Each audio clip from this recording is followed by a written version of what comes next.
The intersection of faith and science is a fascinating one. Joining me now from Tucson, Arizona to reflect on this is Father Paul Gabor, Vice Director of the Vatican Observatory. Welcome. Hi there. Now, Pope Paul VI blessed the crew of Apollo 11 in 1969, a perfect example of how faith and science are intertwined. Can you expand on that for us? Well, the Pope sponsored two scientific institutions. One is the Pontifical Academy of Sciences, which is an august gathering of 80 preeminent scientists, and the other is the Vatican Observatory, which was begun in the 1570s when Pope Gregory XIII wanted to reform the calendar. And it was precisely from the dome of one of our telescopes in Castel Gandolfo that Paul VI gave his address to the astronauts. Why is the Vatican involved in science? Well, there are several ways how popes have expressed this. John the 23rd said that your mission is twofold. You are to explain science to the church and the church to scientists. And then he added with his characteristic humor, I think you do the latter better. So anyway. So it's been 50 years after the moon landing. Is there a Catholic view of space exploration? I would say that, space exploration has given us a lot of technological spin-offs. But the most fundamental spin-off is not technological, I would say.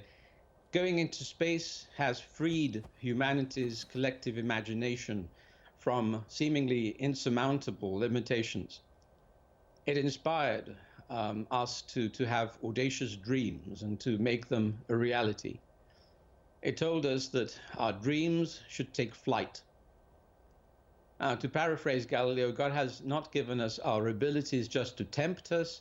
He gave us our abilities so that we use them in his service. And so the only caveat is that our dreams must be in the spirit of profound gratitude to our Creator and thus also of generosity to others. So why is the Church so interested in space exploration? Well, as I've said, this has a very long history, and basically, I think one of the main problems I should address is that science is not about dispelling God's mysteries. Science is a journey into the depths of mystery. A journey which, very much like spiritual life, is full of surprises and of the unexpected. And the most unexpected thing about science is that it works so well. The world is knowable. And this is so strange because why would the world be created in such a way that we, with our limitations, be able to understand it? Let me quote Benedict XVI here.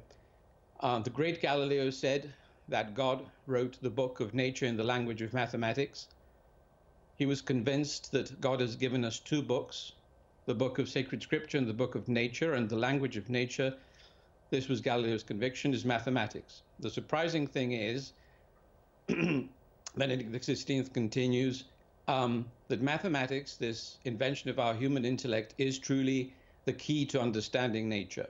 That nature truly is structured in a mathematical way, and that our mathematics invented by our human mind truly is the instrument for working with nature to use it through technology.